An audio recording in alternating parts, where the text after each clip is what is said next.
नमस्कार, public Asia news में आपका स्वागत है। जनपद मुजफ्फरनगर के कोतवाली क्षेत्र में मोहम्मद अहमद मस्जिद के इंजाम साहब अभी तक तो लॉकडाउन की वजह से मस्जिद के अंदर 4-5 लोग ही नमाज पढ़ रहे थे, लेकिन अभी जो जानकारी मिली है कि सरकार 8 तरीके से सभी धार्मिक स्थल खोलने जा रही है, उसी को लेकर मस्जिद की इंतजामिया कमेटी ने भारत सरकार की गाइडलाइंस को ध्यान में रखकर मस्जिद के अंदर आने वाले नमाजियों के लिए सोशल डिस्टेंसिंग की व्यवस्था की है, जिसमें हमने इबादत करने के लिए मस्जिद के अंदर पन्नी लगाकर नमाजियों के लिए पार्टीशन बना दिए हैं।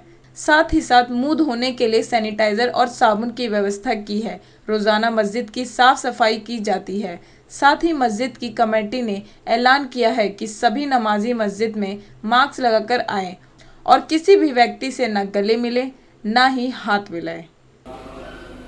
आपका नाम? मेरा नाम मोहम्मद अहमद है। रश्मि।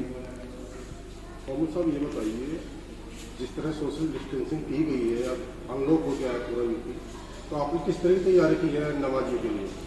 ये अब तक तो क्योंकि मसाजिद के अंदर 4-5 नमाजी ही नमाज़ पढ़ रहे थे और हमारे यहाँ तो 3 नमाजी नमाज़ पढ़ रहे थे अब तक। आइंदा क्योंकि जैसे कि मालूम हो रहा है कि 8 तारीख से धार्मिक स्थल खोलने के बारे में फ़ैसला लेने वाली है सरकार, तो उसी 8 तारीख को लेकर के तैयारी की है हमारी मस्जिद की इंतज़ामिया कमेटी ने कि भाई इस तरह से ये लगा दी जाए पन्नी वगैरह। अपने जहन से उन्होंने सोचा कि जो हमारी गाइडलाइन जो जारी की जा रही है हमारे प्रधानमंत्री जी की जानिब से कि धार्मिक स्थल भी खुल जाएँ और नमाजें भी होती रहें और उनका भी पालन साथ साथ होता रहे, इसीलिए सब चीज़ें की तैयारी की गई है 8 तारीख को सामने रखकर। किस तरह से तैयारी की आप? जिस तरह हम देख रहे हैं कि पन्नियाँ लगाई गई हैं तो सोशल डिस्टेंसिंग के लिए और एहतियात के तौर पर और क्या क्या व्यवस्था की गई है? बस सबसे पहले तो हमने, क्योंकि उसी वक्त से मस्जिद को बिल्कुल कालीन वगैरह उठवा दी गई थी और वज़ू खाना वगैरह पर साबुन और सैनिटाइज ऐसे ही जो बाथरूम वगैरह वो सब लॉक करा दिए गए थे।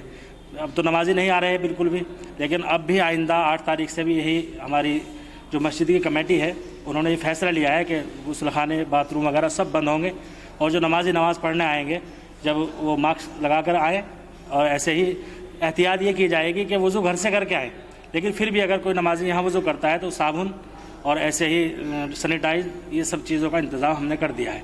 मस्जिद को बिल्कुल हमने कालीन वगैरह उठवा दी, रोज़ाना बिल्कुल मस्जिद को धुला जाता है, सफाई किया जाता है।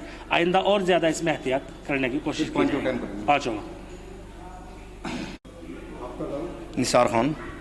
निसार खान जी, बताइए, जिस तरह से भी अनलॉक हुआ है लॉकडाउन के बाद जी जी, तो इबादत के लिए मस्जिदों में किस तरह से व्यवस्था की गई है आपके द्वारा? मस्जिदों में एक तो हम इस तरह के कि आपस में कोई मिलने ना पाए, डिस्टेंस रखा जाए। दरवाजे पे वो इंतजाम रखा जाएगा कि एक आदमी आता रहे डिस्टेंस लेके, और अंदर वजू खाने वगैरह ऐसा कर दिया हमने कि बवल तो ऐलान कर रहे हैं कि आप अपने घरों से आओ करके, यहाँ सिर्फ नमाज फ़र्ज पढ़ो और घर चले जाओ।